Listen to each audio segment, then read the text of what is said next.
Jean is here. We're ready to start. Oh. Okay. Sorry, we kept you. Not at all. Okay, so Pesach is in the rear view mirror, but not really, or not fully.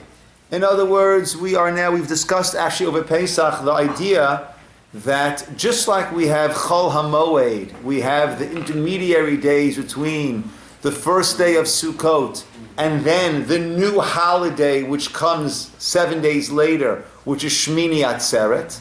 So we have Sukkot, it ends, Sukkot, holiday, Yom Tov, Chol HaMoed, intermediary days, Sukkot ends, no more Sukkot, no more Lulav and Etrog. We now have a new holiday, Shmini Atzeret. Well, so too Pesach in a way. We had the first days of Yom Tov, Chol HaMoed, the last days. Now Pesach has ended. Now we have what the Ramban calls the intermediary days, the Omer, and then followed by the new holiday, which is Shavuot. So Pesach and Shavuot are almost the two bookends of a process. The process began with our physical liberation, leaving Egypt, Pesach. It concludes with the spiritual liberation, standing at Sinai, receiving the Torah, Shavuot. And the intermediary days which stretch between the two is Sfirat HaOmer, is the counting of the Omer. So what is the idea of counting the Omer? So on its most basic level, we would say that the most precious gift that God gives us is the gift of time. Right? Many people, I think all of us, will have the sense, if only we had more time in the day, more time of our life. That's what we want. We want time. Right? And it's a commodity that can never be changed. That's it. We can't trade it in. A slave's time is not their own. They are committed constantly. All of their time is devoted to their master. We were avadim hayinu leparo b'mitzrayim. We were enslaved to Pharaoh in Egypt. And they dictated how we used our time. It was not our own. Now with Yitziat Mitzrayim, with Pesach and the Exodus, we are free. Time is now our own. And one of the first commandments we have after Pesach is to start to count the days. When we count something each day separately, we recognize the value of that day. And if a day passes, it can never come back. Each day has its potential. Each day has its bracha, its blessings.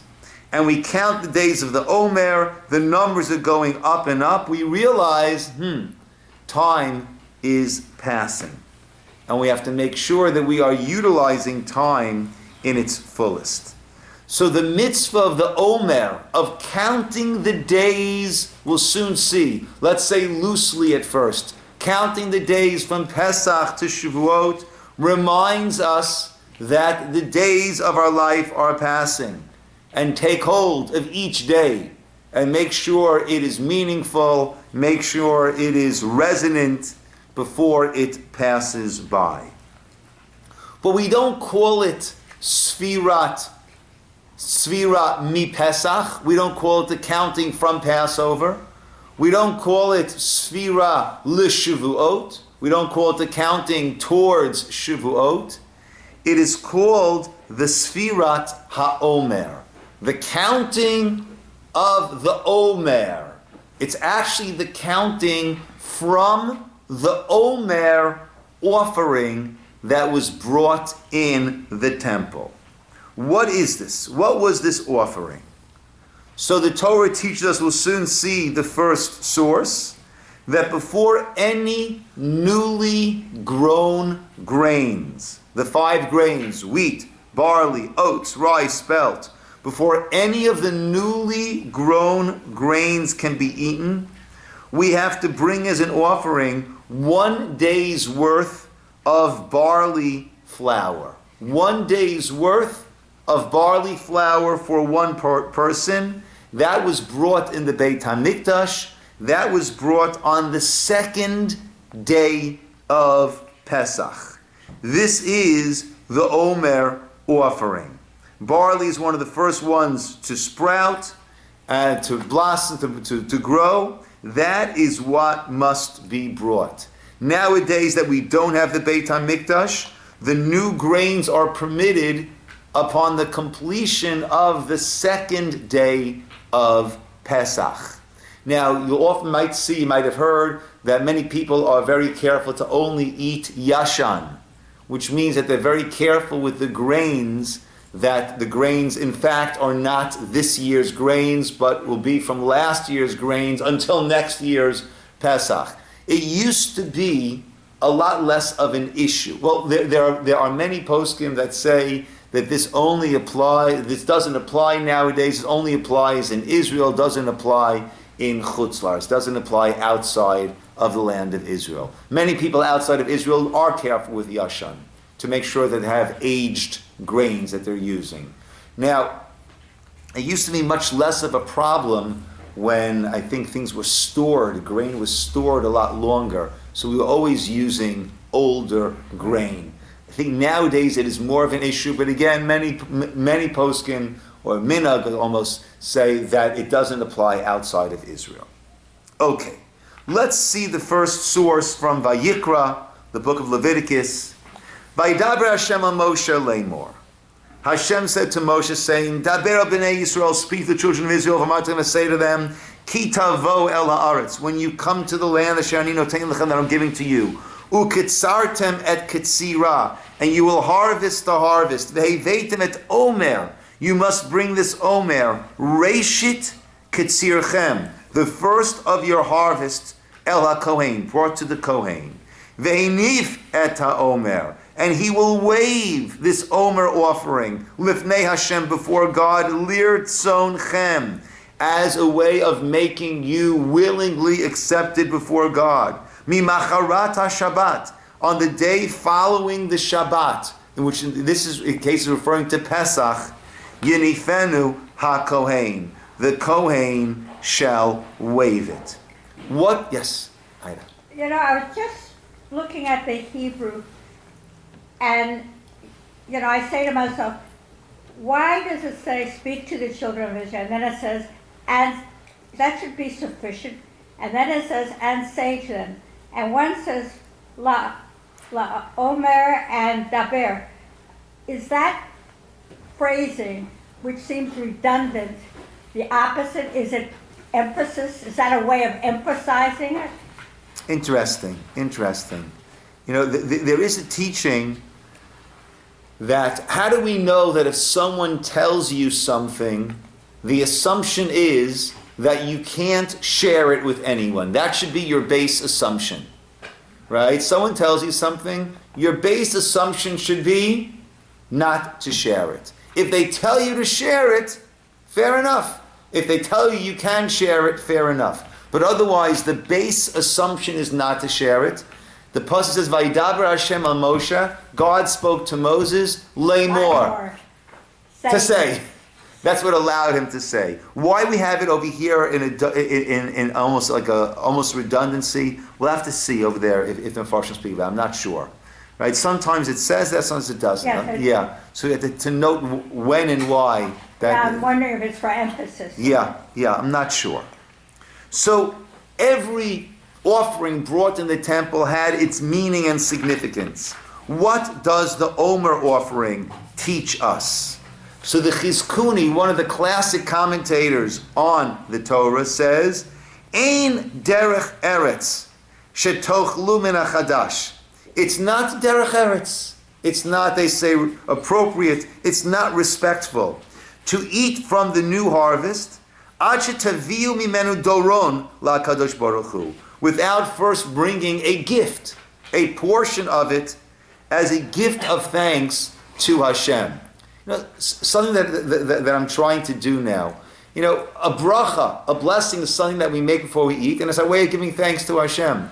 But sometimes it becomes like so rote, mechanical, that we're not really giving thanks when we make a bracha. So I'm trying to do, I have to remember more often, before I make a bracha, to say, thank you, Hashem. And then make the bracha.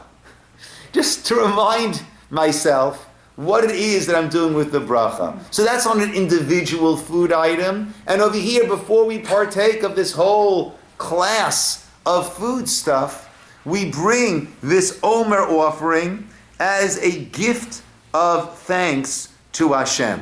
Because we have to realize that it's not just the food. The food, our sustenance, the famous pasuk, Kilo al lechem levado yichya adam. Right? Man does not live on bread alone. But bread is that manifestation of all of our sustenance, all of our parnasah.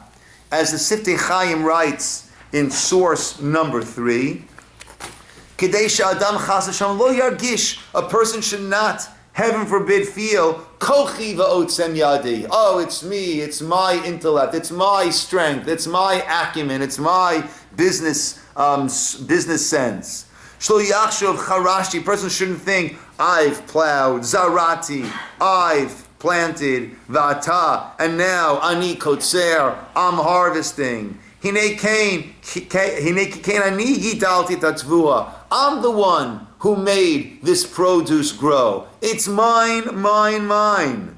Now, of course, a person stops for a minute, right? The nutrients in the ground, the seed, right? The water. There's a famous story, joke, that a person says, God, I want to challenge you, I want to take you on. I'm going to make a person. You make a person, I make a person. Right? So God gathers together some earth, right? Forms a human being, and a human being comes to life. God says, okay, now, your turn. So he starts to gather together some earth. God says, no. Get your own earth. Right? Get your own earth. Right? Right? It's ludicrous to think, right, that I did it, but that's our natural our natural inclinations to feel, oh, I put it together. Lacheng, therefore, the Torah teaches us, lo hu b'kocho. It's not you and your strength. Kiyam HaKadosh Baruch Hu notein lanu. It's HaGod who gives us et parnasah, who gives us our sustenance. Umimenu ba hakol. From him, everything comes. V'he'achu alim. And how do we learn this out? Aydei shenotim hareshit l'Hashem. We give that first portion to God. Hachaviv biyoter, that which is the most dear to us. Bikurei hatavua, the very first of the grain that grows. Bekach modim, by doing that we show our understanding. We are admitting shahakol hu me'et Hashem, that everything comes from Hashem. Kashem mekashrim et hareshit ba haprat hareshit mochiach al hakol. When we connect that very first portion to Hashem, that then reflects on everything else that comes afterwards. V'hakol mitkadesh. And everything thus becomes kadosh, becomes sanctified. That's why we have the Bechor, the firstborn, right? And over here, the Omer, right? We have Reshit V'otechem, we have the Bikurim. Many of the mitzvah we have apply to the first thing that we have, and that then reflects, when we recognize that that's a gift from Hashem, then that reflects on everything that follows. If that is the case, that everything is coming from Hashem, then we understand that we must do our best to utilize everything in His service. As Rav Hirsch writes, source number 4, when you have attained not only freedom, but also national independence, which the possession of one's own land gives, and you cut the produce of the land, bring that which the land has produced into your own personal possession, then bring the first omer that you cut, the amount that corresponds to 1 day's food, to the Kohen. Who is the Kohen? Your representative in God's sanctuary. This cutting corresponds to the real harvest of the land, the wheat, barley, oats, rye, spelt. The omer is brought from the barley, which is the earliest grain to ripen. So the very first of the grains we bring. To the omer, the law of waving is added, right? Remember we said, Yenithenu, the Kohen waves it.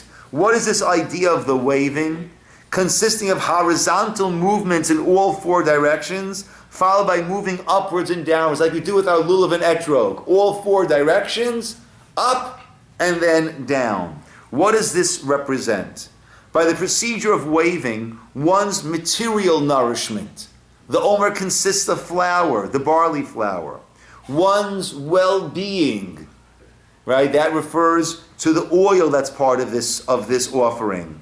And one's mental satisfaction with life. That refers to the incense that's part of this offering, that a person enjoys. So we have the components of material nourishment, one's well-being, and one's mental satisfaction with life, which are all represented in the Omer, are stripped of every idea of selfishness, represented by our giving the Omer offering to the Kohen who does the waving. This symbol of earthly existence, all prosperity of joy in life, is placed in the temple to acknowledge that only through the Torah's ruling influence can we find our dedication to the community and to God. Is there waving similar to when we do lulav? Yes. Yes, it is. So we're kind of like enacting. Yes, bringing the blessing from all around. But it's Yes. like it's horizontal, so shouldn't it be this way across? Who says it's horizontal? We it's- wave it forward, all four directions. Right, but We wave the lulav and etrog, we wave the omer. It's a horizontal movement in all four directions, so it would be The omer. this way, but it wouldn't be up and down. It's up And and it's Right, down. but you're holding the other foot, and up and down. you're holding the offering horizontally, not up and down like you're holding the lulav vertically. Well, the lulav is meant to be held in the way that it grows. Okay. So that is the idea of the omer. The omer is appreciating time, recognizing, well, the counting is appreciating time. The omer is this offering that we're bringing the first of the produce, and at this time when the first of the grains first ripens, that's the barley, we're bringing that as an offering to God. What is the idea then of counting the omer? I understand, very good. So that's an offering that's brought on the second day of Passover. Wonderful. Where does the sephira, where does the counting come into this equation? It's commanded. Sorry? It's commanded. But let's understand it. You don't have to go any further than that, really, if you have a... But let's try to understand it. Okay. The mitzvah is to count the days and the weeks from the second day of Pesach until the evening before Shavuot, a total of 49 days. These are a time of preparation for Shavuot, which parallels the period between the Exodus and the giving of the Torah on Mount Sinai. So the Torah again in Vayikra tells us, source number 5, Usfartem lachem, you shall count, mimacharat Shabbat, from the day after Pesach, miyom aviachem, from the day that you bring et omer hatnufa, this waving omer offering, sheva Shabbatot, 7 weeks. Temimot, complete weeks. Tihiyena. Ad, until Mimacharat Shabbat, until the end of that 7th week. Hashvi'it, Tisperu, you will count 50 days. V'kravtem mincha chadasha laHashem.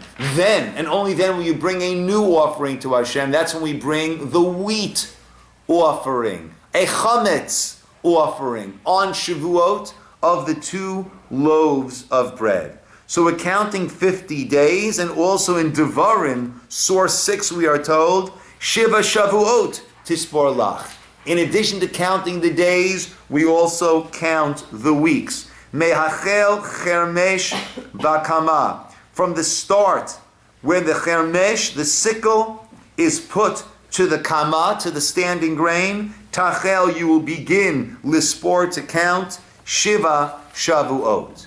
You will begin to count these 7 weeks. In the first source, how come it says Shiva Shabbatot, like you would count just each Shabbos? No, Shabbat also means week. Shabbat means a week. Okay.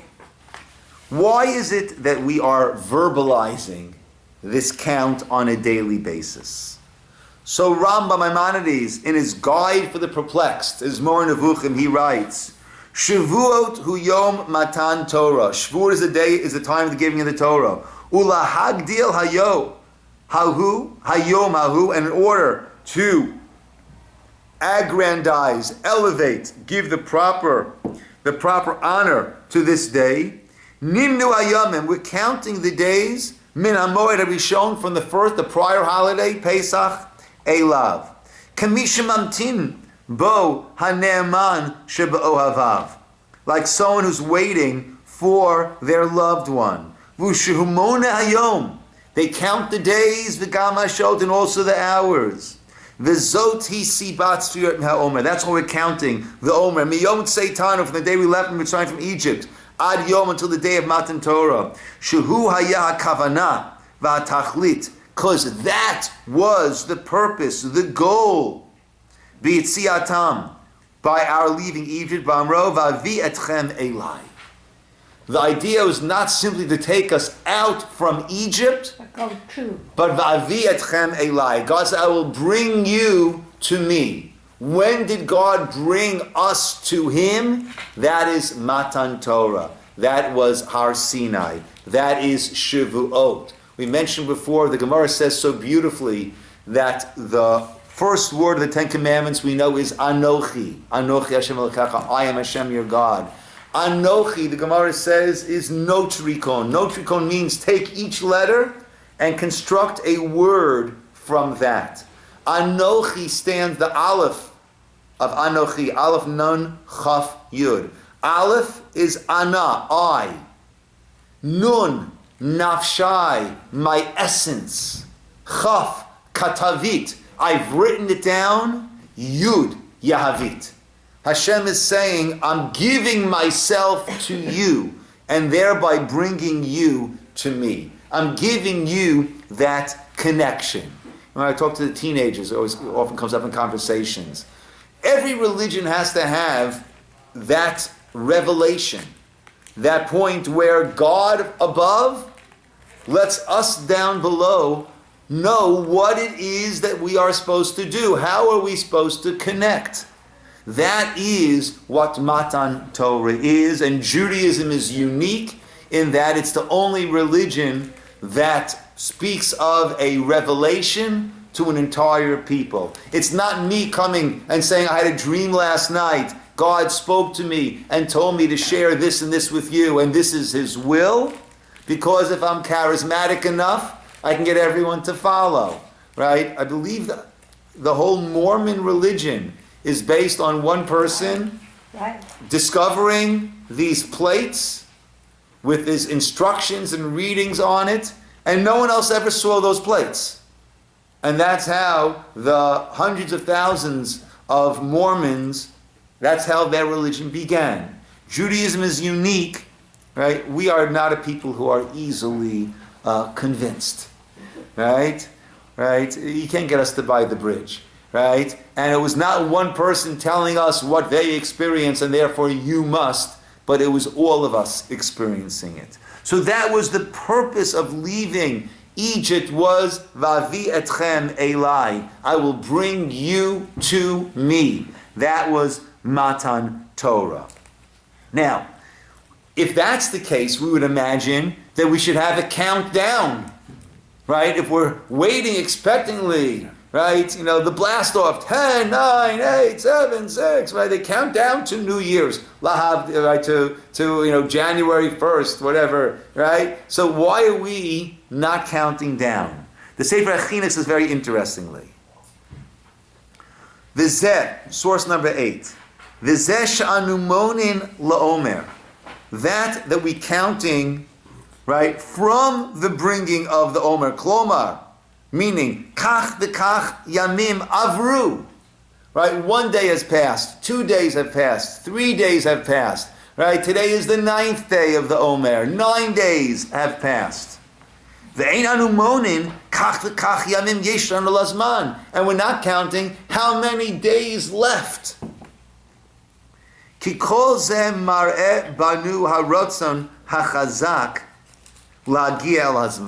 That shows this tremendous desire that we have to get to that point. V'al kain. So therefore, what do we count down? Right? To us, it would seem a countdown shows a greater excitement about getting there. V'al kain lo nirtze lahazkia b'tchilat cheshbonenu ribuy hayamim. We don't want to start off on day one saying 49 days. Why not? Because we save so many days. Yesh lanu lahagia lo karban shtei halechem. There's so many days till we'll get to that point of bringing the 2 loaves of Shavuot Shel Atzeret, right? And therefore, it'll be depressing, right? It'll be depressing. We'll say 49 more days. Oh, right? Everyone's going to be all saddened. Everyone's going to be all down and depressed. So it's too much. So instead, we count 1 day, 2 days, 3 days. Today's the 9th day. We keep getting there. If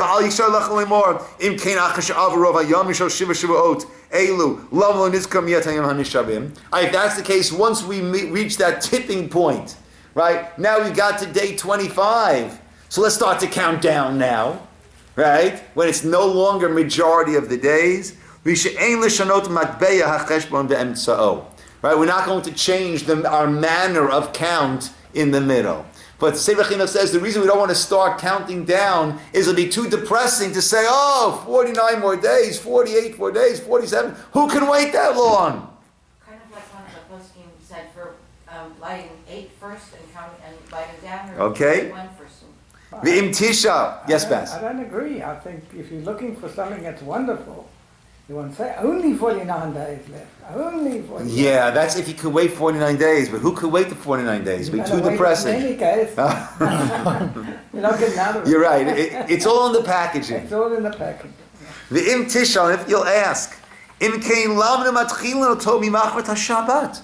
Oh, so why are we starting from the Omer?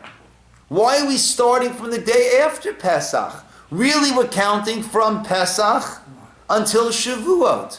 So why isn't Pesach day 1? And then, right, why do we start, right, we start by the second Seder. We start the day after Pesach. For us, it's the second Seder, it's the second day of Yom Tov. In Israel, it's already Chol HaMoed, right? So why don't we start with the first, why do we start with the second day? Why not start with the first day? He asks. Hatshuvah. An answer is Ki Hayom Rishon Nityached Kulo. That first day is completely dedicated. Lahazkarat Hanes Hagadol. To remember that incredible miracle of Yitziat Mitzrayim, the exodus from Egypt. Shu'ot Umofet. This is the sign, the evidence. B'chidush ha'olam. Of God's creation of the world, uvahashkachat Hashem al bnei Adam, and God's interaction, supervision, orchestration of events of divine providence. Right? Those are the 2 foundations that Rav Moshe Feinstein says are represented by Shabbat and holidays. Shabbat is our belief in God as a creator. Holidays is our belief in God's involvement in that which happens in the world. And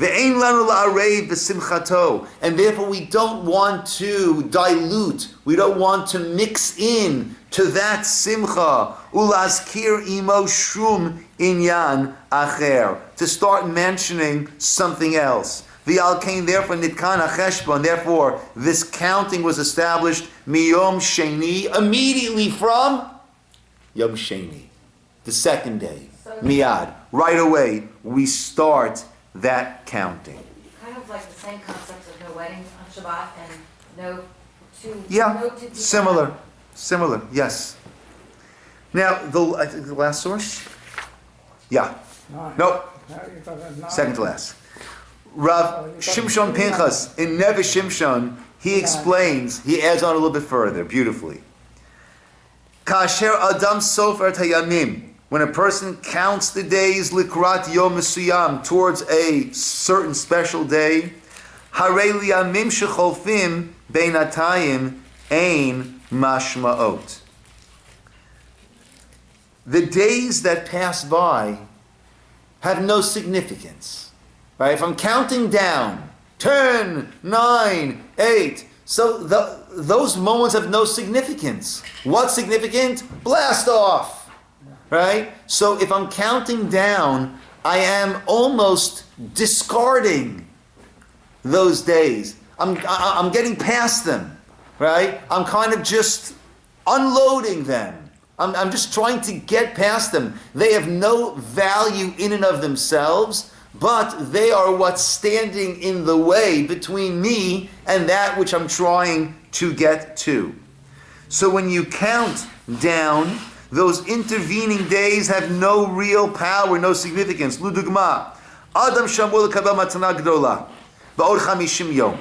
The person is supposed to receive, right? On 50 days, I'm receiving this I won the lottery, and in 50 days is when I'm going to get my check. Harei mityaches lemeshech tzipiyah lematana. He views this 50-day wait period until my lottery check arrives. These are 50 days that are interfering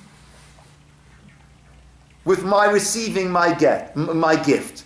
Right? These are 50 days that are standing in my way. Right? If only I could plow right through them. I love to go to sleep and wake up in 50 days. That would be great. Then all this impediment will be gone. That's what we have when we are counting down. The kasher cholef yom, when one day passes, good, only 49 more days left till I get my gift. But that's not the attitude we can have with these days of Sphira. As much as we are looking forward to receiving the Torah, we have a very, very different approach, a very different view about it, which explains why we count up and not count down. These are days of spiritual building. And you can't reach step 2 unless you first created step 1. And so on and so on. If I'm building a 10-story building, he's not waiting to get to the 10th floor. Each level is significant. He counts each level. Ground level is done. Koma shniya, second floor, third floor, fourth floor. Hulomar Omer, notally tisha koma levnot. He doesn't say 9 more. He doesn't say 9 more stories to build. I built the first floor. Now, literally, based on that, built on that, I have the second floor. Kach, so too, b'mei Sfirat Omer, during the days of Sfirat Omer, anu bonin, we are building. Umechinim et atzmeinu, and preparing ourselves, lematan Torah, to receive this Torah. HaKadosh Baruch Hu mitzidon muchal latet lanu et Torah miyad. God's ready to give it right away. Ach anachnu pashut lo muchanim adayin. But we are the ones who are not yet ready for prime time. That's us. Right? We're not yet ready for that. And therefore, anu sof, when we count et yimei ha'achana, the days of preparation, umonim, and we count et hakomot haruchaniyot, these spiritual levels, hamachshirot otanu, which prepare us to reach that height of matan Torah. So therefore, if we're counting down, then we're almost like disposing, another day, we cross it off. It's gone. We cross it off the calendar. We don't want to cross off a day. We want to build upon that day. Ida. I couldn't help thinking, as you're describing the time that we need to be ready to receive the Matan Torah, I couldn't help thinking of a pregnancy, of a woman, if the child was, if, from the time of the insemination to birth, it was just a few weeks, it wouldn't be valued as much in the first place. Yeah. You need to have the whole system adjusting and Yeah. the mind and the soul adjusting to a new life Yeah. coming into the world. Well, we're talking here about a whole new universe coming into the world. Yeah, that's beautiful. And it's a beautiful parable because it's a growth process. Yes. It's a growth process. growth and you can't have those last days unless, right? Well, the last days won't help for a normal birth unless they've been preceded by the normal development throughout performance. It's beautiful, beautiful mashal. Beautiful parable. But it Yeah. seems so Beautiful. parallel. Beautiful, beautiful, beautiful. But we're still not waiting 9 months before Matan Torah. Right. Well, you inspired the thought. I mean, that's why we come Beautiful. and study, isn't it? Beautiful, beautiful. Now, one thing that we mentioned is we start off with the barley offering. And we gave a reason. Why are we starting off with the barley? What did we say?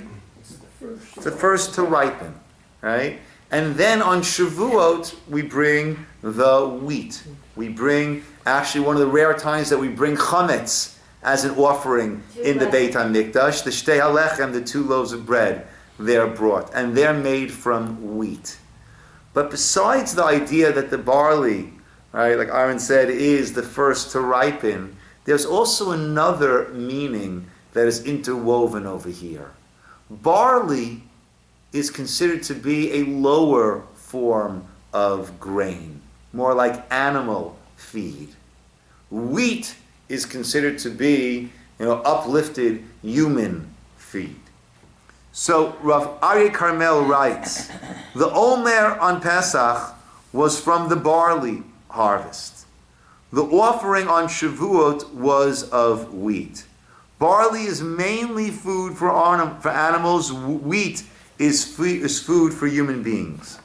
The Torah hints to us that physical independence by itself still leaves man, from the Torah perspective, on the animal level. We haven't yet to begin to work on that uniquely human aspect of ourselves. The counting of the 49 days signifies a 7-fold refining process and marks our progress as we are developing, as we are going up level by level by level by level to reach the full human status with our acceptance of the Torah at Sinai 7 weeks after the Exodus. Mankind is not meant to be simply a sophisticated animal. Right? Rabbi Hirsch very beautifully explains the idea of not mixing milk and meat. Right? That main Jewish kashrut, kosher concept. And he explains it as follows. He says that what does a plant seek in life? Rooting, stay, to stability. What is a plant? Which 2 things does everything that a plant does work towards? Sunlight, water. Growth. Nutrition and, Sunlight. well, that's all part of its nutrition. Oh, reproduction. Reproduction. There are 2 things that a plant is geared towards: nutrition and reproduction. An animal basically is a mobile plant, meaning it has the ability to move around and thereby effect its nutrition and reproduction. So you have a plant which is an immobile nutrition and reproductor, nutrition receiver and reproductor, and then you have an animal. An animal is mobile plant. It moves around in order to get its nutrition and reproduce. That which represents nutrition and reproduction is milk. Because milk is the food that nourishes immediately after birth. So milk represents nutrition and reproduction. Mobility, what gives an animal mobility? Muscle. Meat represents mobility.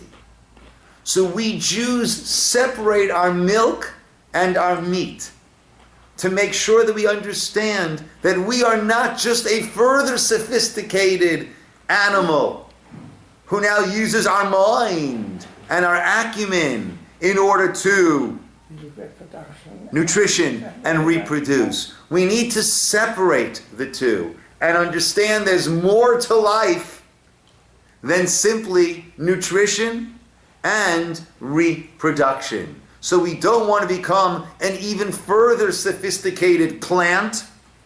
So in order to illustrate that, we separate between the milk and the meat. The Sfirat HaOmer is our ascent, step by step, not crossing off days. People, when they're counting down, so they like to get a calendar that each day is its own page. And what do? You tear it out, and you crumple it up, and you throw it into the garbage can. That's one less day ahead. No, that's not the idea. That's counting down. We need to count up. We need to ascend to that. And that ascent is bringing us from the barley, from the Omer. So we said we don't do it on the first day Pesach so as not to interfere and mix in, like Janet said. We don't want to mix in a simcha and a simcha. But it's more than that. We want it specifically on that second day. We want to link it to that Omer, to the barley, as we make that transition from the barley to the wheat, readying ourselves for Matan Torah. Okay. Yasher koach, everybody. I think the reason why we count up is because we've got to do all these different changes in our personality. I'm sorry? We've got to change our personality. Yes, right. So there are the 48 ways, all the different. Change all the personality, and that's why we count. Yes. Right. There are memchet dvarim. There are 48 ways that the mission of us says through which the Torah is acquired, and each